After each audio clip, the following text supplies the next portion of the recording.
Musim panas di Amerika Serikat akhir Mei hingga Agustus biasanya menjadi puncak pemasukan box office, memanfaatkan libur sekolah dan keinginan mencari hiburan di luar rumah. Historically, the summer movie season has been very important to studios because a lot of the most highly revenue generating films of the year would come out in summer. Tapi pemasukan bioskop saat Memorial Day atau Hari Pahlawan AS pada 27 Mei akhirnya mengecewakan. Pemutaran perdana Furiosa, A Mad Max Saga, meraup $32 juta di bioskop domestik Amerika. Say when? Never, John. Dan film Garfield sekitar 31 juta. Ini adalah angka terendah untuk long weekend Hari Pahlawan dalam beberapa dekade. Box office returns for the film industry are down this year, even before the summer started. They're down even more in the early summer season.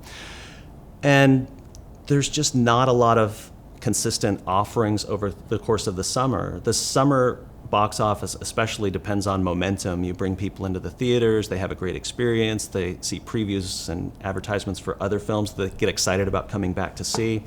And we don't have that same sort of rhythm this summer. Bagi sebagian pelaku industri film, relatif lesunya industri saat ini tak lepas dari terhentinya produksi selama mogok massal berbulan-bulan pada 2023. Some days it's hard to not feel bleak. You're absolutely right. There are a lot of people who are still unemployed in this town. We have not completely recovered.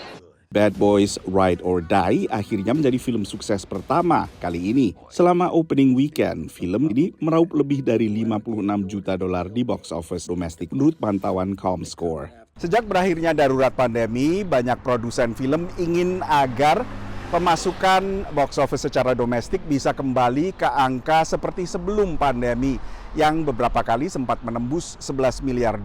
Tapi pada 2023 dengan sejumlah film yang luar biasa sukses termasuk Barbie dan Oppenheimer, akhirnya pemasukan domestik box office juga hanya pada kisaran $9 miliar. Tahun ini lebih banyak film sequel atau lanjutan. I also don't remember a year that was so heavily tilted towards remakes and franchise reboots and sequels and so on. Not only that, but the sequels this year seem to really be digging deep into the catalog. I don't know that there was a lot of enthusiasm for a Twister remake. You also have Beverly Hills Cop, the first installment of that in 30 years. The third installment of Beverly Hills Cop was not critically or commercially successful. So these are sort of unusual offerings.